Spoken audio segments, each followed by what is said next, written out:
Hello everyone. இன்றைக்கி இந்த வீடியோவில் 9ஆம் வகுப்பு 2ஆம் இடைப்பருவத் தேர்வு 2023 அறிவியல் கொஸ்டினில் உள்ள 1 மார்க்கும் 2 மார்க்கும் பார்க்க போகிறோம். ஸோ ஃபஸ்ட்டு 1 மார்க் பார்த்துடலாம். சரியான விடையை தேர்ந்தெடுத்து எழுதுக. 8 மார்க்ஸ். ஒரு பொருளில் நேர்மின்னூட்டம் தோன்றுவதன் காரணம் எலக்ட்ரான் இழப்பு.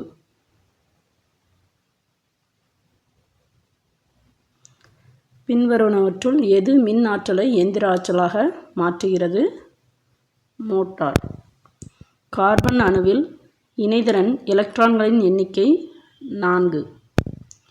வெளிக்கூட்டில் 8 எலக்ட்ரான்களுடன் நிலைத்த எலக்ட்ரான் அமைப்பை பெற்ற தனிமங்கள் மந்த வாயுக்கள். மனிதனின் இரைப்பையில் பெரும்பாலும் செரிப்பவை புரதங்கள். அமிலமானது நீல லிட்மஸ் தாளை சிவப்பாக மாற்றும்.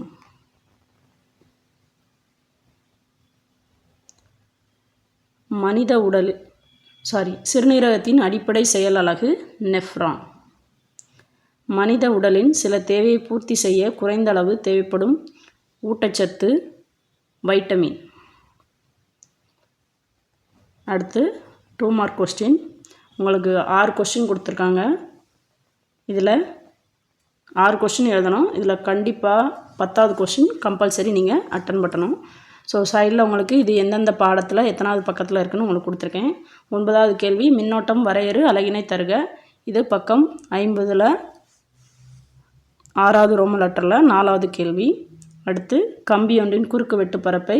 இது உங்களுக்கு ஒரு சின்ன கணக்கு மாதிரி கொடுத்துருப்பாங்க. உங்கள் புக்கில் 42வது பக்கத்தில் ஒரு சின்ன கட்டம் கொடுத்து அதில் இந்த கணக்கு கொடுத்துருப்பாங்க. ஃப்ளமிங்கின் இடக்கை விதியை கூறு. இது 5வது பாடத்தில் 64வது பக்கம் 1வது கேள்வி. 12வது கேள்வி பிணைப்பின் வகைகள் யாவை? அது 13வது பாடம் பக்கம் 160 2வது பிரிவில் 4வது கேள்வி. 13 அமிலங்களின் பயன்கள் 4 எழுதவும். ஸோ இதுவும் அதே 14வது பாடத்தில் 172வது பக்கத்தில் 2வது பிரிவில் 2வது கேள்வி.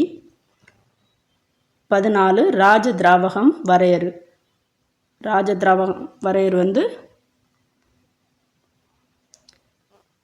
14வது பாடத்தில் 172வது பக்கம் கேள்வி 7. மனித சிறுநீரகத்தின் 2 பணிகள் குறிப்பிடுக. இது பாடம் 20 பக்கம் 280ல் 6வது பிரிவில் 3வது கேள்வி. கலப்படம் என்றால் என்ன? இதுவும் 21வது பாடத்தில் பக்கம் 286ல் 9வது பிரிவில் 3வது கேள்வி. ஸோ இதில் கொடுத்துருக்கிறதுல நீங்கள் 6 கொஸ்டின் எழுதணும். இதில் 10வது கொஸ்டின் என்ன கொடுத்துருக்காங்கன்னா உங்களுக்கு அந்த கணக்கு கொடுத்துருக்காங்க. அதை கண்டிப்பாக நீங்கள் அட்டன் பண்ணணும். தேங்க்யூ.